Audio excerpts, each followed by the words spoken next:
Welcome back to a brand new video. Today we got a brand new update and here's everything that you need to know about it. We have a free operator skin that you can get right now. We got an update to a couple events, new playlists, new free rewards, and so much going on. So I got all the details for you guys covered here in today's video. If you find it helpful or informative, don't forget to hit that like and subscribe button. Also a reminder that I did post a video yesterday going over a free monster operator skin that you can now get in game. If you missed yesterday's video, I highly recommend you check it out. It literally takes a click of a button to get yourself a free operator skin and you don't want to miss out on that opportunity. I'll have the video link down in the description. But anyways, let's go ahead, let's get into it. We received a brand new store update today which added two different bundles. The first one is called the Tracer Pack Trap Souls. This bundle will include a weapon blueprint for the DG56 called the Seance, and this has a Tracer impact called the Ghoul Sprouts and a death effect called the Spirit Separator. And this is just a little preview screen of what these tracer effects will look like in game. And then the second weapon blueprint is called the Spectral Grasp. This comes in for the Lockwood 680 shotgun, same exact tracer impact and death effects. The rest of the bundle include a animated calling card called the Spectre Vision, a large decal called Dante's Pit, a weapon charm called the Elixir of Life, and a emblem called the Vaporizer, which is animated.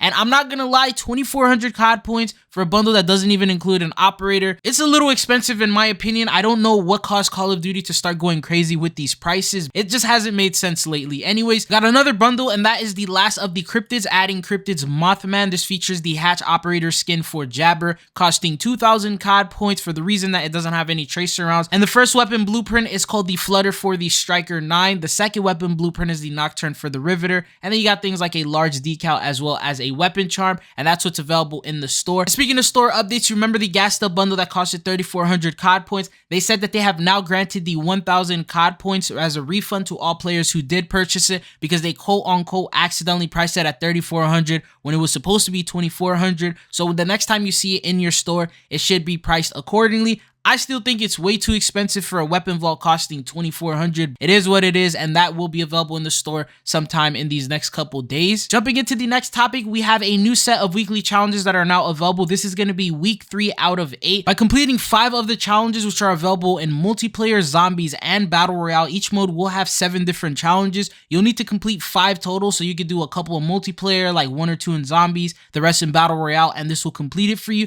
So pick out the easiest ones that are available through these challenges as you see here and do those in order to complete it in the fastest way possible. But upon completing 5 of those, you will unlock the new Jack Maglift kit, and this is a new aftermarket part for the Haymaker. Surprisingly, according to a lot of people over on Twitter, it's very overpowered. I haven't gotten a chance to use it myself yet, but based on some of these clips that I've seen over on Twitter, some guy said he dropped 30 kills with it in Warzone as soon as he put it on first game. First off, it has a huge drum that gives you 60 bullets, so you really don't even have to ever reload this thing. And then if you take a look at the stats, it does drop the damage a little bit, but the range is boosted significantly along with the fire rate and the recoil control. You lose a little bit of handling as well, but I mean, with the damage range and the fire rate, I think that sort of makes up for all the flaws. And some additional features is it shoots 2 shots per trigger tap, 1 on initial press and 1 on release, and all ammo types except the incendiary and normal rounds are blacklisted, so people are probably going to use it as a fire shotgun.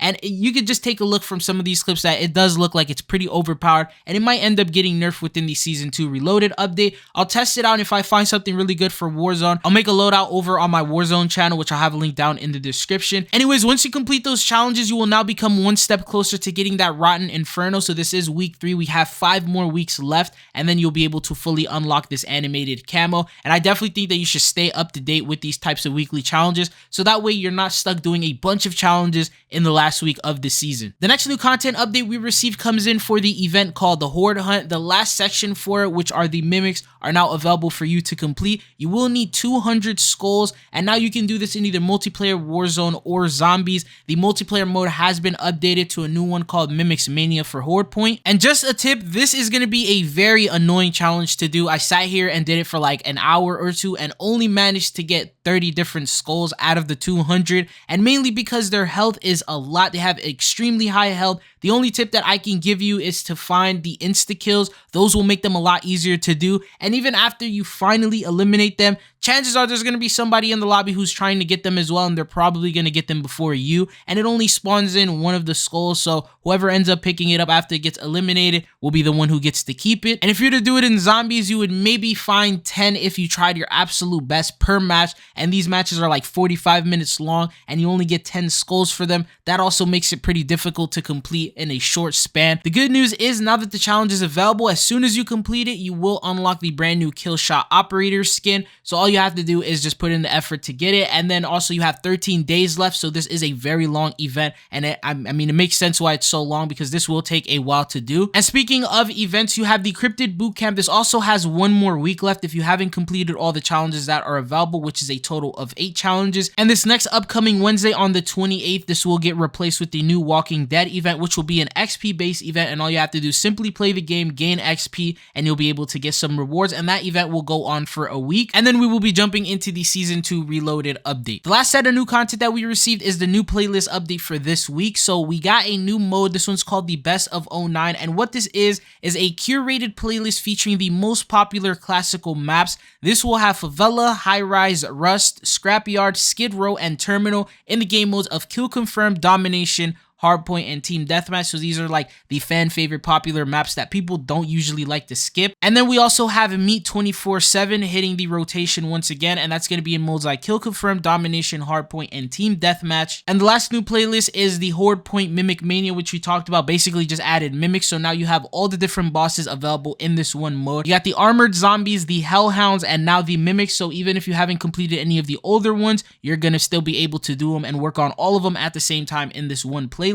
For the Warzone playlist, it pretty much stayed the same with very minor changes. You have Resurgence, Trios, and Fortune's Keep. You still have Ring Play. You have Battle Royale and Quads of Year's-Stand. And now you have Plunder, which I believe is the new one, Plunder, Quads, and Year's-Stand. And then you also have the Ranked, and then going on, you got Battle Royale Quads, Battle Royale Trios, Duos, and Solos. For Resurgence, you have Quads in Fortune's Keep, Quads in Vondel, you have Trios, Duos, and Solos, and that'll be on Fortune's Keep, and that's pretty much the only playlist update that they did. Anyways, that concludes everything in terms of the new content we're getting here in this week's update. On top of that, we also got another topic that I want to cover, and this has to do with the Xbox Game Pass. So according to Phil Spencer, he says that there is an intent for all Xbox games, including Call of Duty, to be available on the Xbox Game Pass day one, and they said they're still working on the updates and the back catalogs for COD games. But here's what they said. Microsoft has yet to say when Call of Duty will be available to its Game Pass subscription service, but the flagship Activision Blizzard franchise is still coming. Our intent is the full portfolio of games from ZeniMax and Activision Blizzard, which involve all the Call of Duty titles. And when they mean day one, they're talking about as soon as the game goes on sale, they will pretty much add it to the Game Pass.